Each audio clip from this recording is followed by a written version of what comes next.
ما كان محمد أبا أحد من رجالكم ولكن رسول الله وخاتم النبيين.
Bismillahir Rahmanir Rahim.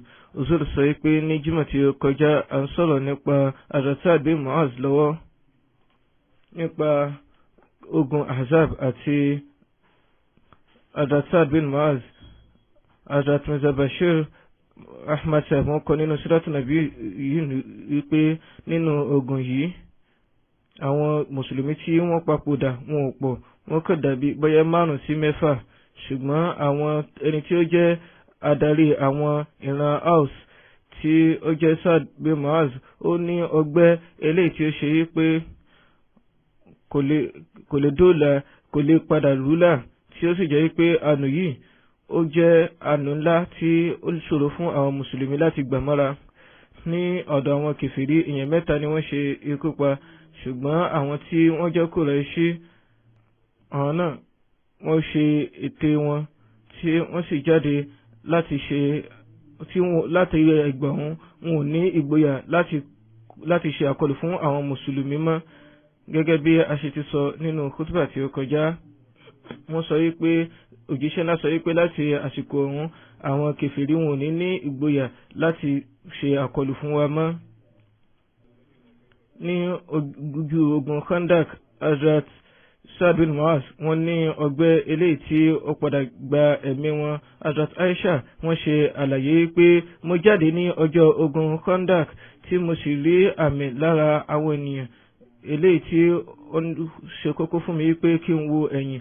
Mo wá bójú tó ẹ̀yìn, mo rí pé Hazrat Sa'd bin Mu'az àwọn àti ìbátan wọn Haris ni wọ́n jọ wà níbì kan náà. Mo jókòó síbẹ̀. Bẹ́ẹ̀ ni Hazrat Sa'd bin Mu'az wọ́n bẹ̀rẹ̀ sí ní ka ewì kan fún mi wípé labis qalilan yudriku hijahu hamal nuasan alal mauta idha hana al ajal. Wípé ẹ ṣe sùúrù fúngbà díẹ̀ títí tí àwọn èèyàn wọn yóò fi ṣetán fún ogun. Báwo ni ikú ṣe dára tó nígbà tí ó bá bọ́ sí èèyàn ní àsìkò tí a kọ sílẹ̀ fún. Hazrat Aisha sọ wípé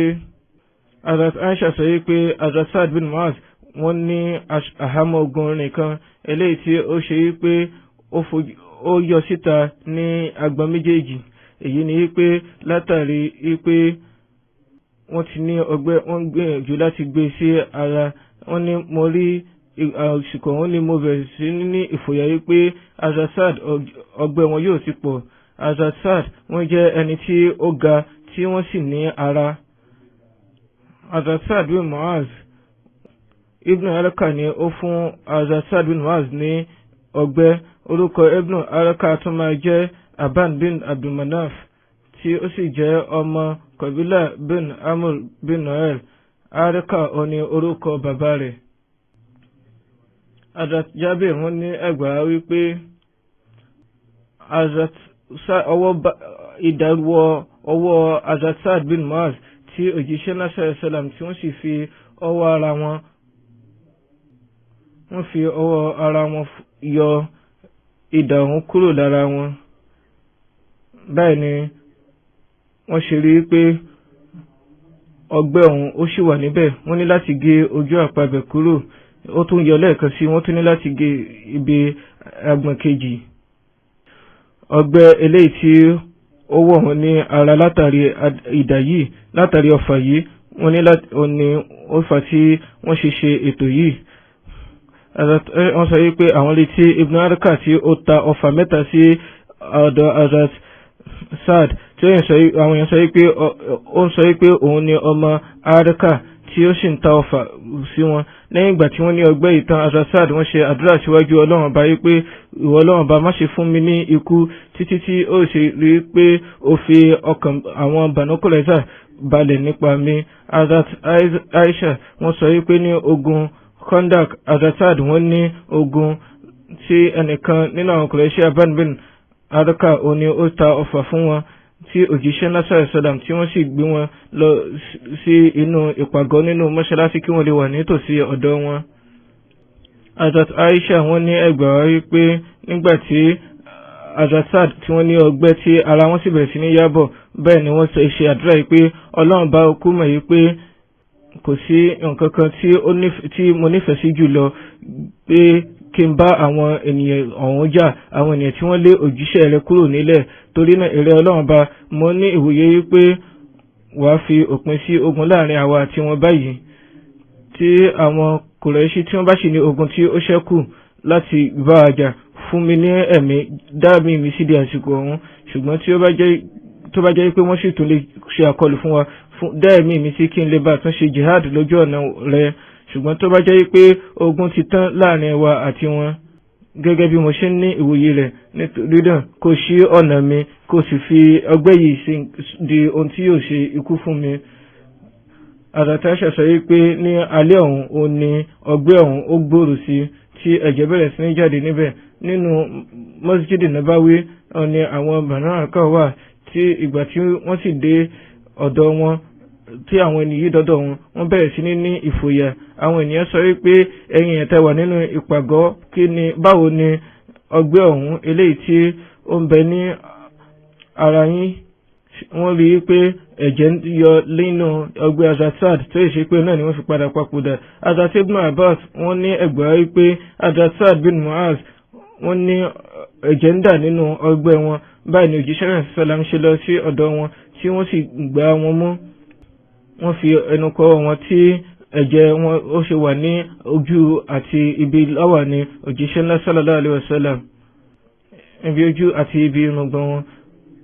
Wọ́n wà pẹ̀lú wọn títí tí Hazrat fi papòdà. Nínú ẹgbàá mìíràn wọ́n sọ wípé ńgbà tí ọgbẹ́ Hazrat tí ó fẹ̀ sí, tí òjíṣẹ́ náà sallallahu alaihi wasallam sì mọ̀ nípa rẹ̀, wọ́n lọ sí ọ̀dọ̀ wọn, wọ́n sì gbé ara wọn sí itan wọn. Lẹ́yìn náà òjíṣẹ́ náà sallallahu alaihi wasallam wá ṣe àdúrà wípé ìrẹ́ Ọlọ́run ọba Allah, Saad ti ṣe jihad ní ojú ọ̀nà rẹ̀, tí ó sì ṣe òdodo, ó jẹ́rìí sí òdodo òjíṣẹ́ rẹ̀. Gbogbo nǹkan tí ó sì ń bẹ ní ìkápá rẹ̀ ni ó fi jìn. Torí náà báyìí ni atọrọ ìwọ Ọlọ́run bá gba ẹ̀mí yìí gẹ́gẹ́ bí ó ṣe ń gba ẹ̀mí. Nígbà tí Hazrat tí wọ́n ra ní iyè díẹ̀, wọ́n gbọ́ ọ̀rọ̀ òjíṣẹ́ náà sallallahu alaihi wasallam, wọ́n ti ń pọ̀ pàkàkú nígbà náà, wọ́n la ojú wọn, wọ́n wá sọ wípé ìrẹ́ òjíṣẹ́ Ọlọ́run ọba sallallahu alaihi wasallam, kí àlàáfíà kí ó máa bá yín. Mo ń jẹ́rìí wípé ẹ̀yin ni òjíṣẹ́ Ọlọ́run ọba Allah. Nígbà tí àwọn ẹbí Saad tí wọ́n rí wípé òjíṣẹ́ ńlá sallallahu alaihi wasallam wọ́n gbé orí Hazrat sórí ìtàn wọn, wọ́n ní ìfòyà. Nígbà tí òjíṣẹ́ ńlá sallallahu alaihi wasallam tí wọ́n wá sọ ọ̀rọ̀ ọ̀hún eléyìí tí ó fún àwọn ẹbí wọn ní ìfòyà, àwọn ẹbí Saad wọ́n ti rí wọn tí wọ́n gbé orí wọn sí ìtàn tí wọ́n sì ti ní ìfòyà. Báyìí ni òjíṣẹ́ náà sallallahu alaihi wasallam ṣe sọ wípé mo ń tọrọ ní ọ̀dọ̀ Ọlọ́run ọba Allah, gẹ́gẹ́ bí ẹ̀yin tí ẹ wà ní ilé yìí, bẹ́ẹ̀ náà ni ó jẹ́ wípé àwọn màláíkà bí ẹ ṣe pọ̀ tó náà làwọn màláíkà tí wọ́n wà ní ibi bẹ́ẹ̀ ni wọ́n pọ̀ tó. Èyí ni àdúrà tí wọ́n ṣe fún wọn. Hazrat Anas radiyallahu ta'ala anhu wọ́n ní ẹgbàá wípé ẹnìkan nù wọ́n sọ wípé wọ́n fún òjíṣẹ́ náà sallallahu alaihi wasallam ní aṣọ sányẹ́ kan, tí wọ́n sì kọ máa lo sányán. Ìgbà tí wọ́n rí aṣọ yìí ó jọ àwọn èèyàn lójú, tí òjíṣẹ́ náà sallallahu alaihi wasallam sì sọ wípé mo fi Ọlọ́run ọba ṣẹlẹ́rìí, Ọlọ́run tí ẹ̀mí Muhammad tí ó ń bẹ lọ́wọ́ rẹ̀, tí ó bá jẹ́ ní inú àlùjánnà, Saad bin Mu'az máa wà náà àwọn tí ó rẹwà jùlọ. Nígbà tí àwọn ènìyàn tí wọ́n rí aṣọ yìí, tí wọ́n rí aṣọ ọ̀hún, wọ́n ní wòye pé bóyá òjíṣẹ́ náà sallallahu alaihi wasallam bóyá wọ́n máa lò ní nígbà tí pé wọ́n ti máa ń kọ́, ṣùgbọ́n wọ́n fi àwòkọ́ṣe lélẹ̀ wípé èyí ó ń jọ yín lójú. Nígbà tí ṣe wípé pẹ̀lú àdìsí ọ̀hún náà ni ó fi ojú hàn wípé ìṣẹ̀lẹ̀ ọ̀hún jọ àwọn ènìyàn lójú, gẹ́gẹ́ bí ó ṣe wà nínú àdìsí Muslim náà wípé Hazrat Bara wọ́n sọ wípé wọ́n fún òjíṣẹ́ náà sallallahu alaihi wasallam ní aṣọ sányẹ̀ kan, tí àwọn sàábé sì bẹ̀rẹ̀ sí tí wọ́n sì fẹnu kò níwájú àwọn sàábé, tí ó sì ń jọ àwọn ènìyàn tó wà níbẹ̀ lójú. Wọ́n sọ wípé ṣé nǹkan tí mo ṣe yìí ni ó ń jẹ yín lójú? Nígbò ṣe pé ní aṣọ tí Saad tí yóò máa wọ̀ ní ọjọ́ ìgbéǹde yóò dájú eléyìí lọ, tí yóò sì fẹ́lẹ́ ju eléyìí lọ. Ìgbà wà yìí pé wọ́n gbọ́ tí òjíṣẹ́ sallallahu alaihi wasallam tí wọ́n sọ wípé nígbà tí Saad tí wọ́n papòdà aláṣẹ àga ìtẹ́ Ọlọ́run ó dìde. Ó sì wà nínú àdísì Muslim náà yìí pé Hazrat Anas bin Malik kan ṣe àlàyé pé òjíṣẹ́ ńlá sallallahu alayhi wa sallam nígbà tí wọ́n kí janaza Hazrat Saad wọ́n sọ pé nítorí wọn àga Ọlọ́run ọba ó mì, àga ìtẹ́ Ọlọ́run ọba mì. Nínú àlàyé ọ̀rọ̀ yìí Hazrat Mirza Bashir Ahmad Sahib wọ́n sọ wípé wọ́n kọ àlàyé rẹ̀ báyìí pé Hazrat Saad bin Muaz wọ́n jẹ́ adarí àwọn ìran Aus tí wọ́n sì wà ní ojú ogun Khandak. Bó tilẹ̀ jẹ́ pé wọ́n ṣe ọ̀pọ̀lọpọ̀ ìtọ́jú fún wọn, ara wọn ò yá náà, tí ó sì di pé ọgbẹ́ wọn ó ń fẹ̀ sí nítorí pé wọ́n wá jẹ́ sàábé olódodo tí òjíṣẹ́ ńlá sallallahu alaihi wasallam tí wọ́n sì mọ̀ nípa ìgbàgbọ́ wọn, a sì máa bójútó wọn. Látara bẹ́ẹ̀ òní fi jẹ́ pé gbà tí wọ́n darí láti ogun Khandak wọ́n fún ìlànà lélẹ̀ wípé kí wọ́n ṣe ìpàgọ́ kan sí ibi mọ́ṣáláṣí kí òjíṣẹ́ ńlá sallallahu alaihi wasallam lè bá máa ṣe ìtọ́jú tí ó pegedé fún wọn. Obìnrin mùsùlùmí kan tí wọ́n pè ní Rafida òun ni ó ṣe ètò ìpàgọ́ yìí. Ó jẹ́ ẹnìkan tí ó mọ ìpàgọ́ ṣe, eléyìí tí àwọn máa ń gbé àwọn aláàrẹ̀ sí ní ibi mọ́ṣáláṣí. Òun ni wọ́n ṣe ìpàgọ́ ọ̀hún sí tí wọ́n sì máa ń ṣe ìtọ́jú àwọn mùsùlùmí. Ṣùgbọ́n pẹ̀lú gbogbo àbójútó yìí ara Saad sì tún yá náà. Látara bẹ́ẹ̀ àwọn ìgbà wọn náà ní ìṣẹ̀lẹ̀ àwọn Banu Qurayza wáyé, eléyìí tí Hazrat Saad tí wọ́n ní láti fi ìrora wọn láti gba ọ̀pọ̀lọpọ̀ ìrora mọ́ra tí ìlera wọn sì tún tẹ̀ díẹ̀ sí. Látara bẹ́ẹ̀ ní olú ọ̀hún òní Hazrat Saad wọ́n wólẹ̀ síwájú Ọlọ́run tí wọ́n sì ṣe àdúrà yìí pé ìrẹ́ Ọlọ́run mi ó mọ wípé ó mọ nǹkan tí ó kún sínú ọkàn mi, wípé mo ṣe wípé tó wù mí jùlọ òun náà ni kí n ṣe jihad tako àwọn ènìyàn tí wọ́n kọ òjíṣẹ́ rẹ̀ sílẹ̀ tí wọ́n sì lé kúrò nílùú. Ìrẹ́ Ọlọ́run ọba mi, ní ìwòye mi ní báyìí kò ní sí ìjà títán láàrin àwa àtàwọn Kùráíṣì, ṣùgbọ́n tí ó bá jẹ́ pé lọ́dọ̀ rẹ ogun díẹ̀ sì tún ṣẹ́kù láàrin wa, kó fún mi ní àǹfààní kí n lè bá ṣe jihad ní ojú ọ̀nà rẹ. Ṣùgbọ́n tí ó bá jẹ́ pé ogun ti tán láàrin wa, ìwọ Ọlọ́run ọba, mi ò ní ìrètí láti máa gbé ilé ayé síwájú sí i, fún mi ní àǹfààní láti jẹ́rìí ikú. Wọ́n sọ wípé ní alẹ́ ọ̀hún òun náà ni ọgbẹ́ Hazrat Saad ó gbòòrò sí tí ẹ̀jẹ̀ sì bẹ̀rẹ̀ sí ní dà nínú rẹ̀, tí wọ́n sì ní láti gbé wọn jáde nínú ìpàgọ́. Ní àsìkò wọn ara wọn ó ti lọlẹ̀ díẹ̀ sí, tí ó ṣe pé ipò wọn ni wọ́n wà tí wọ́n ṣe papòdà. Òjíṣẹ́ ńlá sallallahu alaihi wasallam, ikú Hazrat Saad ó dùn òjíṣẹ́ ńlá sallallahu alaihi wasallam lọ́pọ̀lọpọ̀, tí ó sì jẹ́ pé ipò wọn ni wọ́n wà, eléyìí tí ó ṣe pé ikú wọn ó jẹ́ nǹkan tí kò ṣe fojú rí náà láàrin àwọn mùsùlùmí, torí pé wọ́n ní ipò eléyìí tí ó jẹ́ pé Hazrat Abubakar Siddiq wọ́n ní nínú àwọn Muhajirin, nípa òdodo wọn, nípa ìjùsílẹ̀ wọn, nípa ìfarajìn fún Islam, nípa ìfẹ́ fún òjíṣẹ́ ńlá sallallahu alaihi wasallam.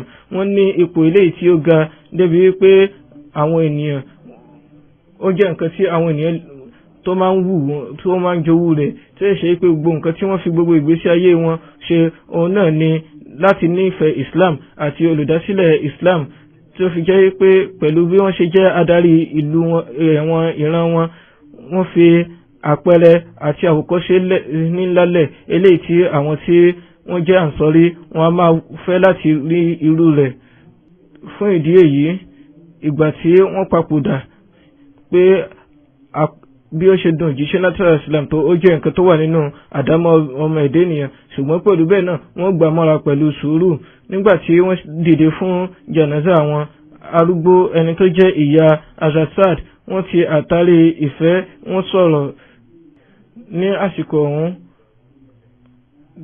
Wọ́n kéwì fún Hazrat Saad tí wọ́n sì sọ ọ̀rọ̀ rere nípa wọn. Nígbà tí òjíṣẹ́ látara Islam tí wọ́n gbọ́ nípa ewì yìí, bó tilẹ̀ jẹ́ pé àwọn fúnra wọn ò kéwì, wọ́n sọ pé ẹni tí ó ń ké, àwọn tí wọ́n bá ń kéwì wọ́n á máa pa irọ́, ṣùgbọ́n ẹni gbogbo nǹkan tí ó sọ nípa Hazrat Saad òdodo ni tí ó sọ.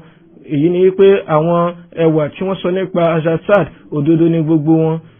Lẹ́yìn èyí ó ní òjíṣẹ́ lásà sálà wọ́n lọ kí jánásà wọn tí wọ́n sì lọ fúnra wọn láti sin wọn, tí wọ́n sì wà níbẹ̀ títí tí wọ́n sì ṣe ètò ìsìnkú wọn, wọ́n sì ṣe àdúrà fún wọn. Ní àsìkò ọ̀hún ó fẹ́ jẹ́ pé ní àsìkò ọ̀hún lásìkò kan wọ́n sọ wípé ẹ̀tẹ́sà aṣọ́rahman elimotisa wípé àga ìtẹ́ ọlọ́run ọba ó ń mì ní orí nígbàtí Saad tí ó papòdà. Wọ́n sọ wípé ìgbà mìíràn wọ́n sọ wípé ó bẹ̀rẹ̀ sí wípé àga ọ̀hún ó ń jó, èyí tó túmọ̀ sí wípé pẹ̀lú ìdùnnú ó ní àga àràṣẹ ọlọ́run ọba ni ó fi gba òkú Hazrat Saad. Ìtumọ̀ wípé àga ọ̀hún ó mì fún oúnjẹ ní eléyìí. Ní inú ibi ìṣẹ̀lẹ̀ tí wọ́n ti ń sọ nípa aṣọ sányán, àwọn wọ́n rí bí wọ́n ṣe ṣe pẹ̀lẹ́kùtù pẹ̀lú wọn tí wọ́n sì jọ wọ́n lójú. Báyìí ni òjíṣẹ́ náà sàlám ṣe sọ wípé ṣé ẹ̀ ń wo bí aṣọ sányán ṣe fẹ́lẹ́ tó ni, mo ń fi Ọlọ́run bá ṣe ẹ̀rí pé aṣọ tí Saad tí yóò wọ̀ nínú àlùjánnà yóò fẹ́lẹ́ jù báyìí lọ, tí yóò sì dára jù báyìí lọ. Èyí ni àwọn nǹkan tí a ń sọ ní ìṣáájú nínú Bukhari àti Muslim nípa ti aṣọ eléyìí tí wọ́n ní ìtọ́ka sí. Ìgbà mìíràn ó jẹ́ nǹkan tí wọ́n máa ń lò fún àwọn aṣọ yòókù náà nínú èdè Lárúbáwá. Mama Hazrat Saad wọ́n bẹ̀rẹ̀ sí ní sun ẹkún ní inú ìbànújẹ́ ọ̀hún tí wọ́n sì ń kéwì pé wailun li ummi Saadin Saada bara'atan najda ba'da ayadin ya lahu wa majda maqaddamun sadda bihi masadda.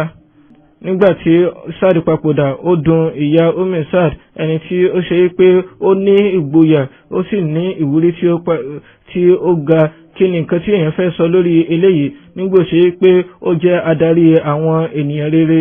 Báyìí ni òjíṣẹ́ lásà sálàm náà ṣe sọ wípé kullul bawaqi yakzibna illa umma Saad.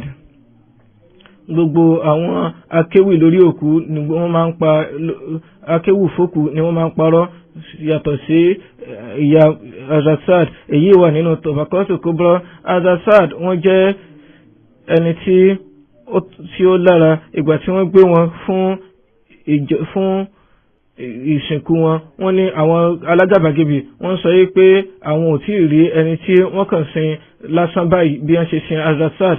Èyí ni pé wọ́n bẹ̀rẹ̀ sí ní sọ ọ̀rọ̀ tí ó tọ́ nípa wọn. Òjíṣẹ́ ńlá sallallahu alaihi wasallam nígbà tí òjíṣẹ́ ńlá sallallahu ń gbọ́ nípa eléyìí, wọ́n dáhùn yìí pé mo fi ọlọ́run ọba tí ẹ̀mí mi bẹ lọ́wọ́ rẹ̀ ṣe ẹ̀rí pé janaza Hazrat Saad tí ó jẹ́ bẹ́ntín níwájú tí yín, mo ń jẹ́ kó yé yín pé àwọn màláíkà ni wọ́n ṣe.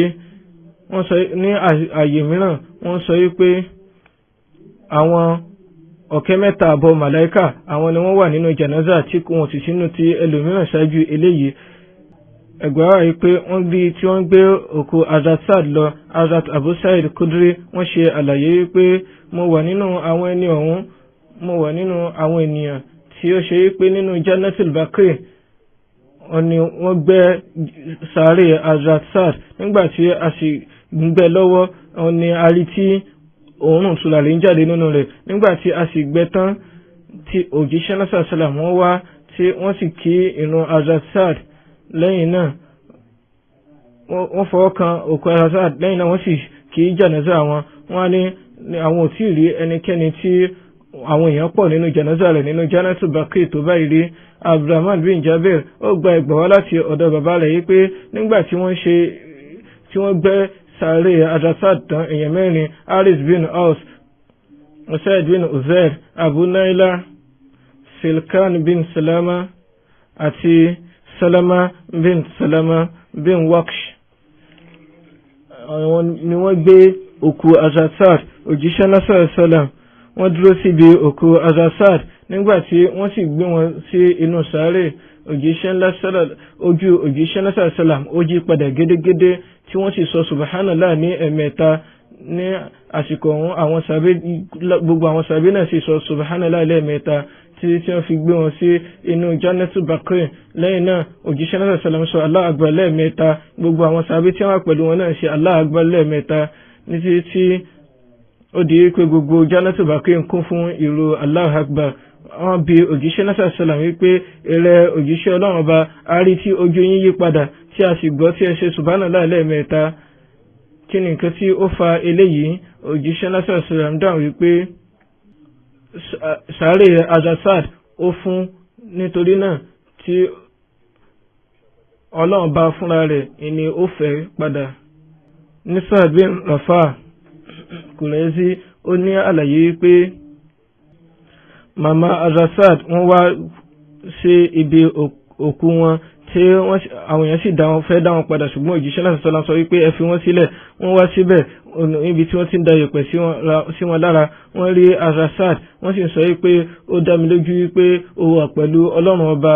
Òjíṣẹ́ náà sọ́lá wọ́n rẹ màmá Azad lẹ́kún nípa ìpapòdà wọn, tí àwọn mùsùlùmí sì bu yẹ̀pẹ̀ sí sàlẹ̀ wọn tán tí wọ́n sì wọ́n omi sí.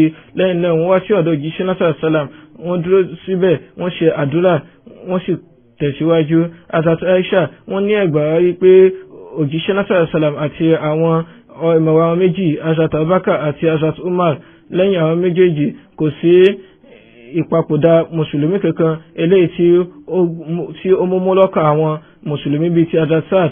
Ìgbà tí Hazrat Sa'd papòdà wọ́n jẹ́ ọmọ ọdún 37. Òjíṣẹ́ náà sàlám wọ́n sọ fún màmá Hazrat Sa'd wípé ṣé ìbànújẹ́ yín ṣé yóò tán, ṣé kò ní tán bí? Nítorí wípé ọmọ yín ó ní ẹni àkọ́kọ́ tí òjíṣẹ́ náà sàlám tí Ọlọ́run bá tí wọ́n rẹ́rìn sí, tí ó sì jẹ́ wípé àga aláṣẹ Ọlọ́run ọba ó jó fún. Nígbà tí òjíṣẹ́ náà sàlám tí wọ́n sin Hazrat Sa'd tán, tí wọ́n sì darí ojú omi jẹ́já lójú wọn tí ó sì débi irùngbọ̀n wọn.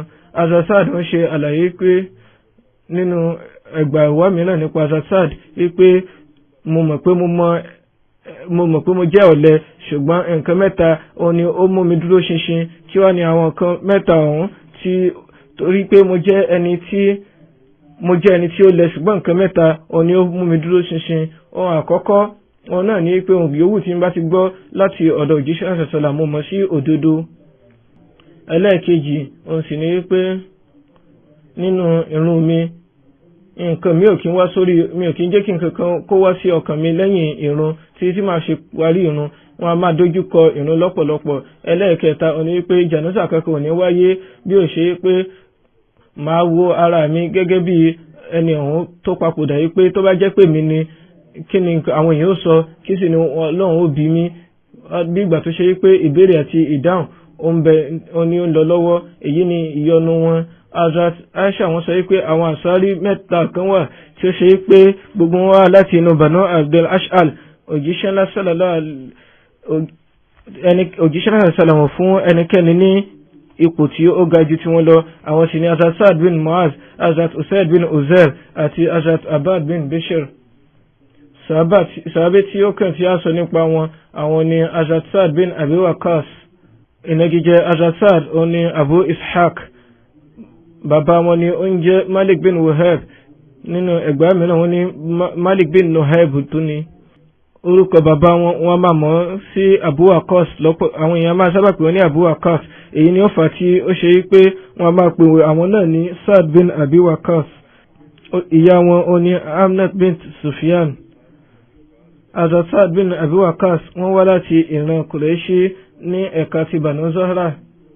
Hazrat Sa'd bin Abi Waqqas wọ́n wà nínú àwọn sàbẹ́ olóríire tí òjíṣẹ́ náà sallallahu alaihi wasallam tí wọ́n fún ní ìró ìdùnnú wípé wọn yóò wọ àlùjánnà láti ilé ayé ń bí. A sì máa ń pè wọ́n ní ashra mubashara, tí Hazrat Sa'd bin Abi Waqqas ní ẹni tí ó papòdà kẹ́yìn nínú gbogbo wọn. Gbogbo àwọn sàbẹ́ ọ̀hún wọ́n jẹ́ muhajirin, ẹ̀yẹn àwọn mẹ́wẹ̀ẹ̀wá ọ̀hún tí òjíṣẹ́ náà sallallahu alaihi wasallam tí wọ́n yọ́nú sí ńgbà tí wọ́n papòdà. Hazrat Sa'd bin Abi Waqqas wọ́n ṣe àlàyé nípa bí wọ́n ṣe ní ìgbàgbọ́ wípé ẹnikẹ́ni ò tí gba Islam títí di àsìkò gbà tí mo gba Islam, tí mo sì dúró fún ọjọ́ méje tí mo rí àwọn mùsùlùmí ní ipò kan tí wọ́n jẹ́ mẹ́ta péré, mẹ́ta ni wọ́n nígbà náà. Wọ́n ní kó tó di pé ìrun di ọ̀ranyàn fún àwọn mùsùlùmí ni mo ti nígbàgbọ́. Azazad ọmọ Azazad wọ́n ṣàlàyé pé Azazad sọ pé mo rí ní ojú àlá pé mo wà nínú òkùnkùn tí mi ò sì rí ohunkóhun. Lójijì mo sì rí pé òṣùpá yọ tí mo sì bẹ̀rẹ̀ sí ní lọ sí ibi òṣùpá ọ̀hún. Kí wá ní nǹkan tí mo rí wípé kí n tó débẹ̀ Azazai bin Harisa, Azat Ali àti Azat Abubakar wọ́n ti ń lọ síwájú mi síbi òṣùpá ọ̀hún. Mo wá sọ wípé ìgbà wo ni ẹ débẹ̀? Wọ́n sọ wípé àwa náà ṣẹ̀ṣẹ̀ débí ni. Azat Saad wọ́n sọ wípé ìró dọ́dọ̀ mi wípé òjíṣẹ́ ńlá sallallahu alaihi wasallam wọ́n ń ṣe ìpolongo sí Islam ní ìdákẹ́jẹ́jẹ́.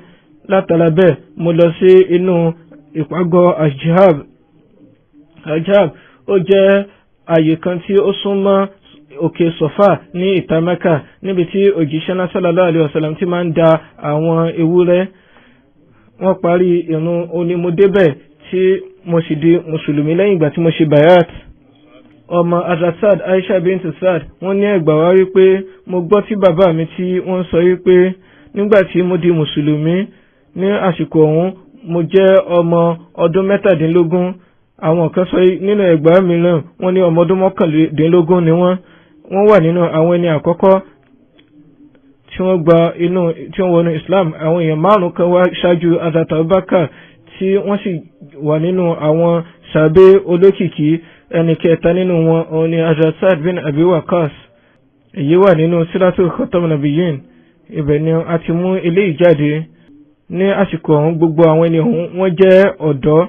Èyí ni pé wọ́n jẹ́ ọmọdún 19. Wọ́n jẹ́ ará Banu Zuhra tí wọ́n sì jẹ́ ẹni tí ó ní ìgboyà lọ́pọ̀lọpọ̀. Nígbà Hazrat Abubakar ọwọ́ wọn ni wọ́n ti borí Iraq tí wọ́n sì papòdà ní àsìkò Hazrat Muawiya. Ìgbà tí Saad bin Abi Waqqas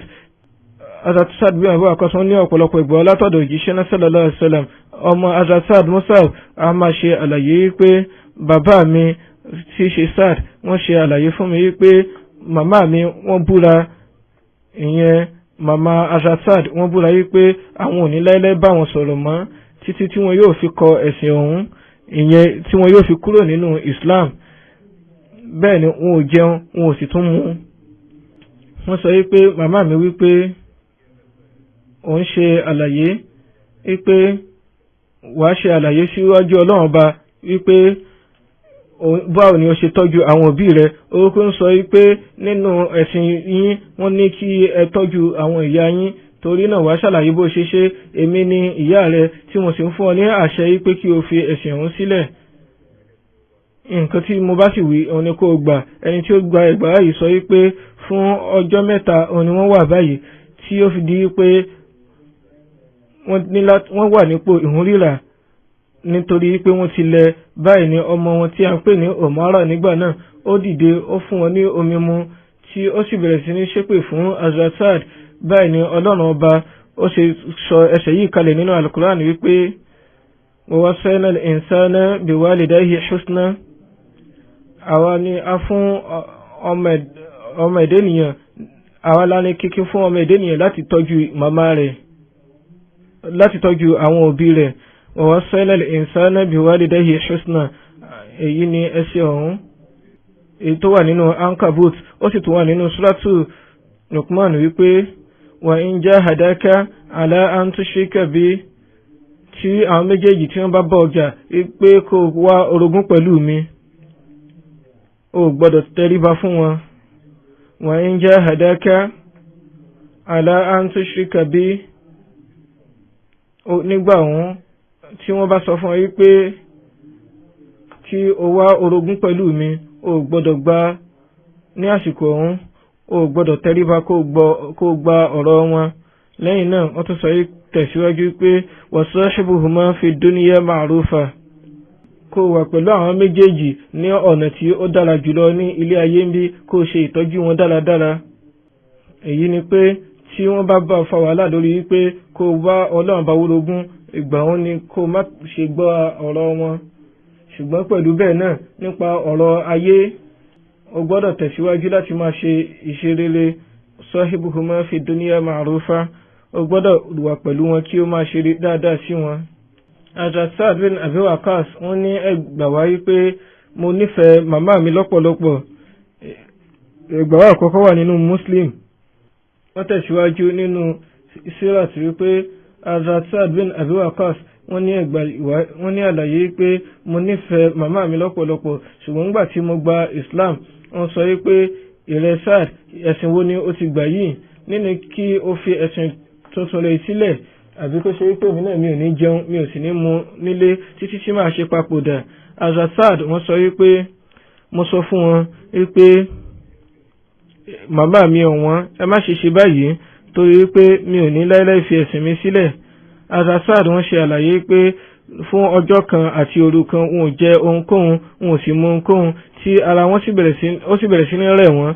Mo sọ fún wọn wípé mo fi Ọlọ́run ọba ṣe ẹ̀rí, kódà bí ẹ bá ní ẹgbẹ̀rún ẹ̀mí tí ẹyọ kọ̀ọ̀kan sì ń lọ ní ṣojú mi báyìí, mi ò ní láíláí fi ẹ̀sìn mi sílẹ̀. Nígbà tí màmá wọn tí wọ́n rí eléyìí wọ́n bẹ̀rẹ̀ sí ní jẹun.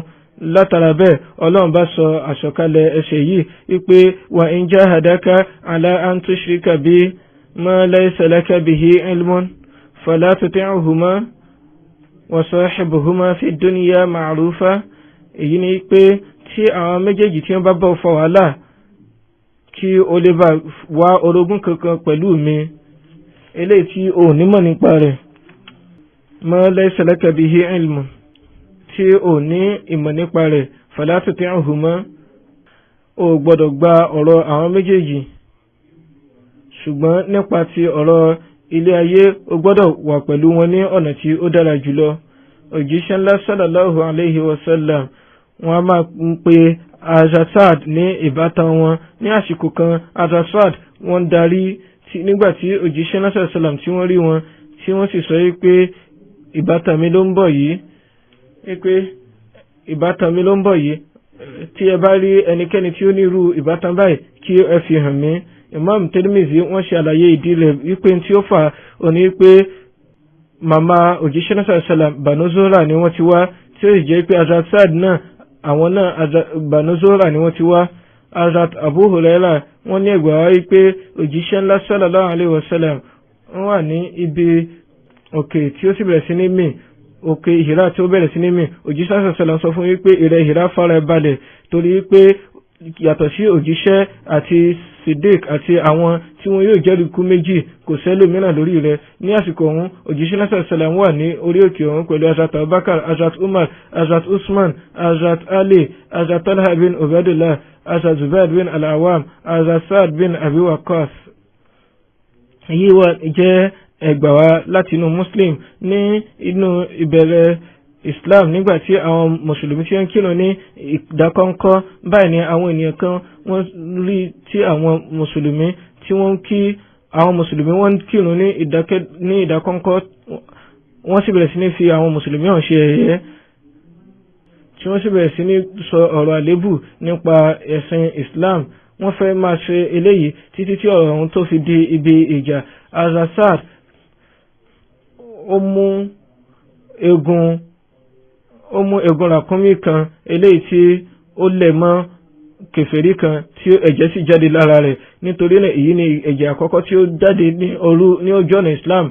Nígbà tí wọ́n ṣe àwọn mùsùlùmí mọ́lé, àwọn ènìyàn tí ó ṣe wípé ó ní lára jù ó ń bẹ nínú wọn.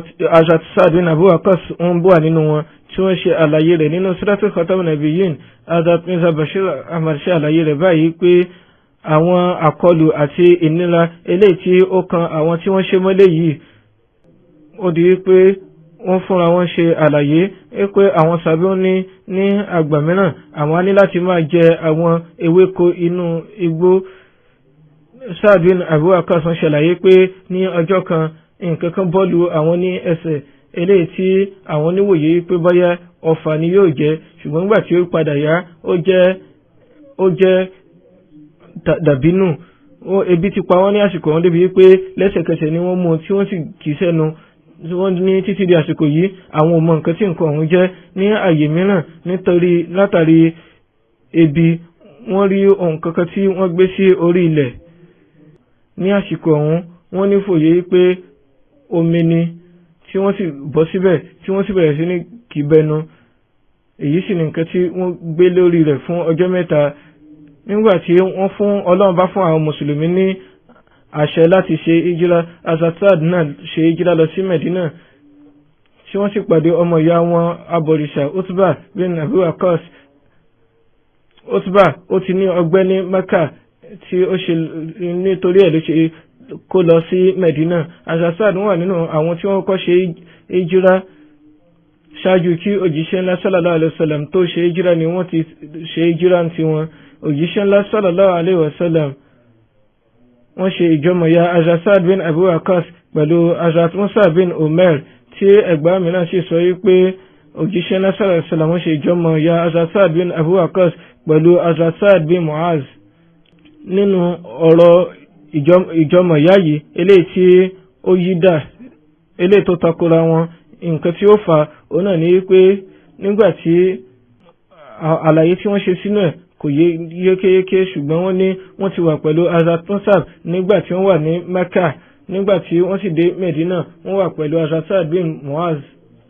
Hazrat Saad wọ́n wà nínú àwọn ènìyàn tí ó ní ìgbéyàjú nínú Quraishi, wọ́n sì dúró láti dáàbò bo òjíṣẹ́. Wọ́n wà nínú àwọn ènìyàn tí wọ́n dúró fún ìdáàbòbò òjíṣẹ́ sallallahu alaihi wasallam. Hazrat Saad bin Abi Waqqas wà nínú àwọn ènìyàn ohun tí wọ́n yàn. Hazrat Saad wọ́n sọ wípé òjíṣẹ́ ńlá sallallahu alaihi wasallam nínú àwọn sàbẹ̀ Hazrat Saad nínú àwọn sàbẹ̀ òjíṣẹ́ sallallahu alaihi wasallam àwọn èèyàn mẹ́rin ni wọ́n ní ọgbẹ́ jù: Hazrat Umar, Hazrat Ali, Hazrat Zubair àti Hazrat Saad. Lẹ́yìn ìgbà tí wọ́n ṣe ìjírà lọ sí Medina, wọ́n ní àwọn mùsùlùmí ní ìfòyà wípé wọn yóò ṣe àkọlù fún àwọn. Látara bẹ́ẹ̀ àwọn mùsùlùmí wọ́n á máa lajúlẹ̀ ní òru ní ọ̀pọ̀lọpọ̀ ọgbà, wọn ò kí ń sùn lóru. Báyìí ni ó sì jẹ́ pé ẹgbàá wà látọ̀dọ̀ Hazrat Aisha wípé nígbà tí wọ́n ṣẹ̀ṣẹ̀ ṣe ìjírà lọ sí Medina ní òru kan, ó ní òjíṣẹ́ náà sọ̀rọ̀ wọn ò lè sùn. Látara bẹ́ẹ̀ wọ́n sọ wípé ìbádára kó ṣe wípé ẹni rere kan ó ń bẹ nínú àwọn sàbẹ̀ mi tí yóò dúró ní ìṣọ́de fún mi. Wọ́n ní ipò ọ̀hún ni a wà tí a kò gbọ́ ohùn láti ìta. Òjíṣẹ́ náà sọ̀rọ̀ ń bẹ̀rẹ̀ wípé ta nìyẹn. Ẹni ọ̀hún dáhùn wípé ó dáhùn láti ìta wípé èmi Saad bin Abi Waqqas ni. Òjíṣẹ́ náà sọ̀rọ̀ ń dáhùn wípé kí ni nǹkan tí ó mú ọ wá bí? Èṣe tí ó wá bí? Ó dáhùn wípé mo bẹ̀rẹ̀ sí ní ìfòyà fún òjíṣẹ́ náà sọ̀rọ̀ nínú ọkàn mi, nítorí náà mo ṣe wá láti dúró ní ìṣọ́de fún òjíṣẹ́ náà sọ̀rọ̀. Òjíṣẹ́ náà sọ̀rọ̀ ṣe àdúrà fún wọn ní àsìkò wọ́n sì sùn. Ẹgbàá mìíràn ó tún wà nínú Bukhari àti Muslim tí wọ́n ní ìtọ́ka sí àdúrà yìí bí wọ́n ti ẹ̀ ṣe àlàyé àdúrà wọn, ṣùgbọ́n nínú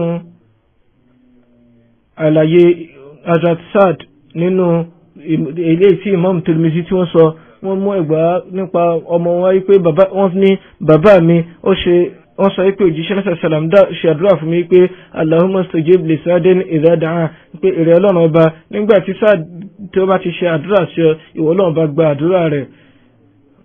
Wọ́n sì wà nínú àwọn ó tó wà nínú ikmal fi asma'i rijal wípé òjíṣẹ́ náà sàlám wọ́n ṣe àdúrà fún wọn wípé Allahumma saddid sahmahu wa ajib da'wata, pé èrè Ọlọ́run ọba ṣe ní àmì eléyìí tí ó dára kí o sì gba àdúrà rẹ̀. Lórí àdúrà ọ̀hún lórí àdúrà ọ̀hún tí òjíṣẹ́ náà sàlám ṣe fún wọn, àwọn ènìyàn mọ̀ wọ́n dáradára nípa rẹ̀. Tí ẹnìkan ṣe bú wọn ẹnìkan parọ́ mọ́ wọn lásìkò kan tí wọ́n sì ṣe àdúrà àtakò wípé èrè Ọlọ́run ọba tó bá jẹ́ wípé irọ́ ni ó ń pa, jẹ́ kí ó pẹ́ láyé kí ó sì rí fìtínà, kí ó sì fún ní gbogbo nǹkan tí ó bá yẹ tí ó tọ́ sí i. Kais ó ní ẹgbàá wípé ní ọjọ́ kan òun lọ nínú ọjà Medina tí òun dé ilẹ̀ Azaruzet tí òun sì rí wípé àwọn ènìyàn wọ́n kórajọ sí ọ̀dọ̀ ẹnìkan tí ó jókòó sí orí ẹran tẹ̀gùn tí ó ń bú Hazrat Ali. Báyìí ni Hazrat Saad ṣe wá síwájú tí ó sì béèrè pé kí nìkan tí ó kọlù ọ́. Àwọn ènìyàn dáhùn wípé ọkùnrin yìí ó ń bú Hazrat Ali ni. Hazrat Saad wọ́n tẹ̀síwájú, àwọn ènìyàn sì ṣí ọ̀nà fún wọn títí tí wọ́n ṣe bọ́ síwájú ẹni ọ̀hún tí wọ́n sì béèrè pé èrè ọ̀gbẹ́ni yìí kí ni nǹkan tí ó fà tó ṣe ń bú Hazrat Ali, ṣé wọn ò kí ń jẹ́ àwọn kọ́lẹ̀ ní àkọ́kọ́ tí ó kọ́ gba Islam bí, ṣé kò kí ń ṣe ní òjíṣẹ́ àṣàlám tí kọ́kọ́ bí, ṣé kò sí nínú àwọn ènìyàn tí ó nípa Ọlọ́run bá jùlọ bí, ṣé kò sínú àwọn ènìyàn tó ní ìmọ̀ jùlọ bí. Lẹ́yìn náà Hazrat Saad wọ́n sọ wípé ṣé òjíṣẹ́ náà àṣàlám wọn ò fi ọmọ wọn fún wọn láti ṣe wọ́n ní ọkọ ọmọ wọn bí, ṣé wọn ò sínú àwọn tó ń gbé àsíá òjíṣẹ́ náà sallallahu alaihi wasallam bí. Lẹ́yìn náà ẹni tó ní ẹgbẹ́ sọ wípé Hazrat Saad dojú kọ kíblà wọ́n sì ṣe àdúrà yìí pé èrè Ọlọ́run ọba, bí ẹnikẹ́ni tí ó bá ń bú ẹnìkan nínú àwọn wàlí rẹ̀ ìyẹn Hazrat Ali kí o fi agbára rẹ̀ hàn kó tó kúrò nílùú yìí. Báyìí ni ẹni tí ó nígbà yìí ti ṣe ó sọ nípa Hazrat Qais wípé àwọn ò tí kúrò ní ààyè ọ̀hún tí ó ti di wípé ẹni ọ̀hún ṣubú lórí ẹran ògùn rẹ̀ tí àwọn ènìyàn tí ó sì la orí ara rẹ̀ mọ́ òkúta tí ó sì papòdà ní ibẹ̀ náà. Lẹ́yìn ìgbà tí òjíṣẹ́ sàlám tí wọ́n ṣe hijira lọ sí Mẹ̀dínà, bí Hazrat Saad ṣe máa ń ṣe ìṣọ́de fún wọn, ẹgbàá kan náà tó wà nínú ìtàn tí Hazrat Muslim Maud radiyallahu ta'ala anhu tí wọ́n ṣe àlàyé báyìí pé Hazrat Aisha wọ́n máa wípé nígbà tí wọ́n ṣe ìṣọ́de yìí ó dé ipò tí ó fi rẹ̀ wọ́n, ìyẹn ni pé àwọn sàábé wọn máa ṣe ìṣọ́de títí tó fi rẹ̀ wọ́n. Lẹ́yìn náà wọ́n wá sí ọ̀dọ̀ mi pẹ̀lú aṣọ kan, lẹ́yìn náà wọ́n fúnra wọn jáde láti dáàbò. Báyìí lè ṣe dé pé lóòrèkóòrè wọ́n bẹ̀rẹ̀ sí ní jí tí wọ́n sì ń sọ ní alẹ́ ọ̀hún wípé báwo ní bá ṣe dára kí mùsùlùmí rere kan kí ó wá láti ṣe ìdáàbòbò kí n lè bá sùn. Báyìí ni ẹnìkan ṣe dáhùn wípé láti ta ó gbóhùn wá. Báyìí ni ẹni wọ́n ṣe béèrè pé ta ni, wọ́n á ní lọ sí òkè Khandak kí o dúró síbẹ̀ kó lọ mọ́ ṣe ìṣọ́de kí àwọn mùsùlùmí lápapọ̀ kí wọ́n lè wà nínú ààbò. Báyìí ni Hazrat Saad ṣe lọ síbẹ̀ tí òjíṣẹ́ sàlám tí yẹn ṣe sùn. A tẹ̀síwájú nípa Hazrat Saad ní ọjọ́ iwájú inshallah. Ní èní máa kí janaza ghaib 2 sí 3. ẹni àkọ́kọ́ wọn ni Nasra Abdulsamin Khan Saheb tí wọ́n papòdà ní ọjọ́ 4 July ní Rọ́bùà. Inna lillahi wa inna ilayhi raji'un. Ní ọdún 1937 ni a bí wọn ní Qadian. Bàbá wọn Hazrat Chaudhry Abdul Salam Saheb Katgari wọ́n ṣe bayat lọ́wọ́ Hazrat Masih Maud alayhi salatu wassalam. Bàbá wọ́n ṣe bayat lọ́wọ́ Hazrat Masih Maud alayhi salatu wassalam ní ọdún 1903. Wọ́n wà nínú àwọn sàbí wọn. Wọ́n kọ́ ẹ̀kọ́ àkọ́bẹ̀rẹ̀ ní Qadian. Lẹ́yìn náà ìgbà ìpínlẹ̀ wọ́n lọ ṣe Mexic ní Rọ́bùà. Nínú àwọn ọmọ wọn wọ́n fi ọkùnrin kan àti obìnrin méjì sílẹ̀.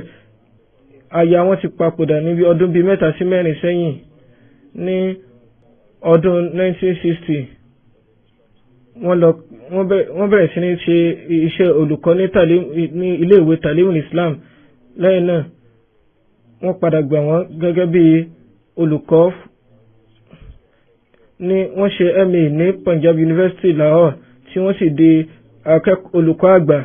Lẹ́yìn náà wọ́n di headmaster ní Talimul Islam High School ní Rọ́bùà. Nígbàtí iléèwé ọ̀hún tí wọ́n ṣe ní ti orílẹ̀-èdè ní ọdún 1970 nítorí pé ó ti di iléèwé orílẹ̀-èdè. Látara bẹ́ẹ̀ wọ́n ní láti ṣe ètò ìkẹ́kọ̀ọ́ ní àwọn oríṣiríṣi ọ̀nà títí di ọdún 2016 wọ́n ní àǹfààní láti jẹ́ adarí àwọn Ansarullah. Usul ni wọ́n jẹ́ olùkọ́ àwọn náà ní ilé ẹ̀kọ́ tí wọ́n sì jẹ́ ẹni tí wọ́n máa fi ọ̀yàyà kọ́ àwọn èèyàn ní ẹ̀kọ́ tí èèyàn sì rí wọ́n máa rẹ́rìn músẹ́ nígbà gbogbo.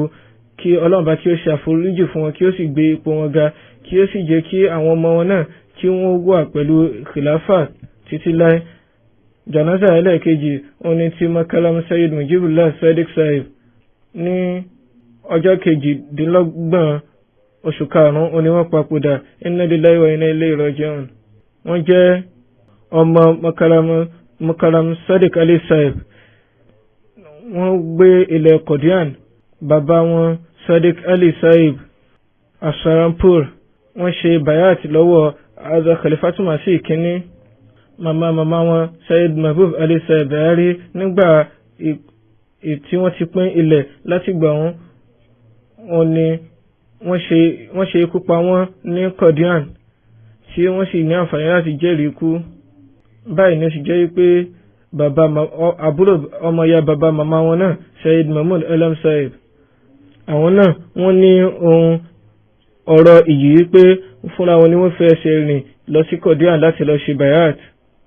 wọ́n wà ní UK fún ìgbà díẹ̀ tí wọ́n sì ní àǹfààní láti jẹ́ president Jamaat. lẹ́yìn ìgbà tí wọ́n fẹ̀yìntì wọ́n ṣe iṣẹ́ nínú ìjọ fún ọdún 16 tí wọ́n sì ṣe iṣẹ́ pẹ̀lú ìfarajìn lọ́pọ̀lọpọ̀.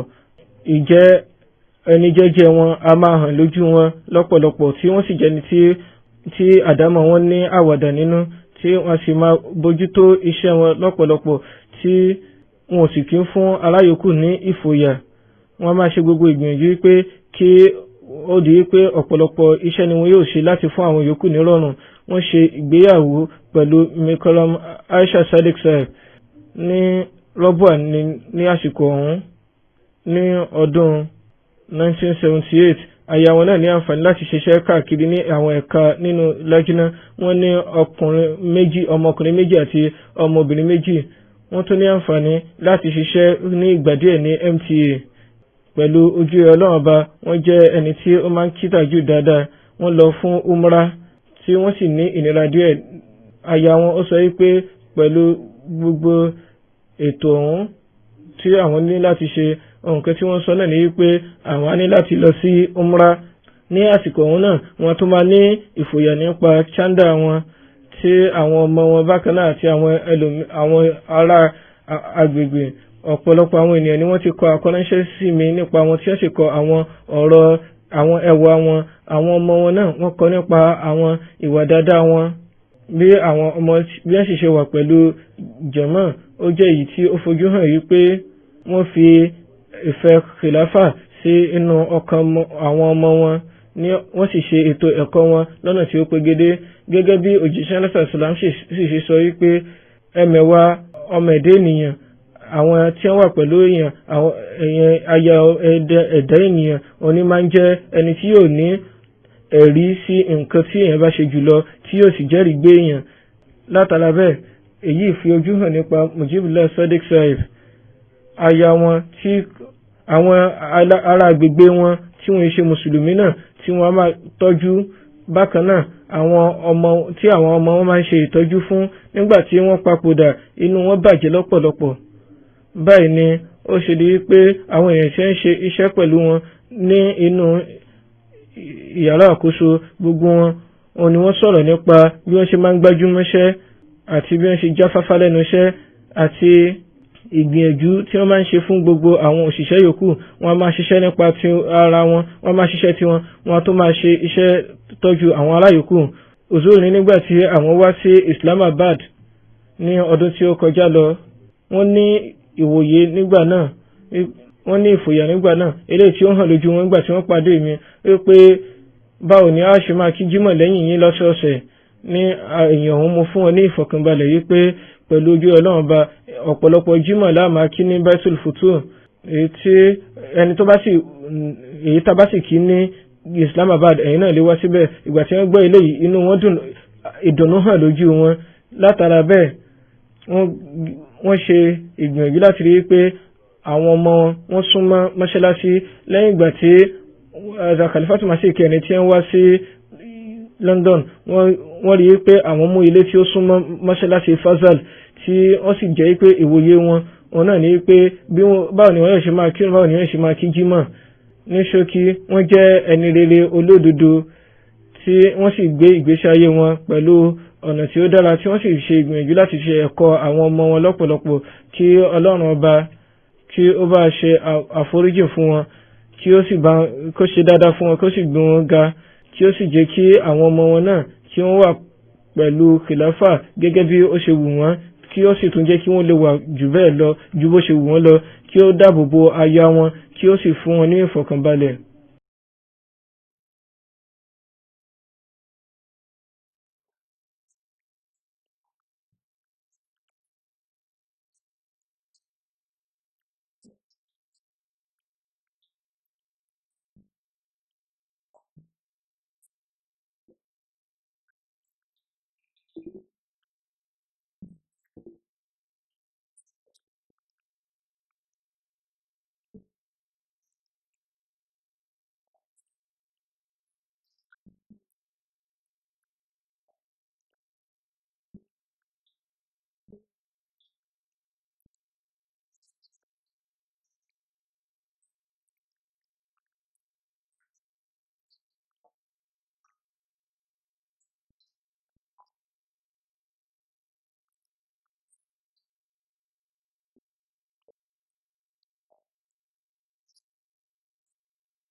ما كان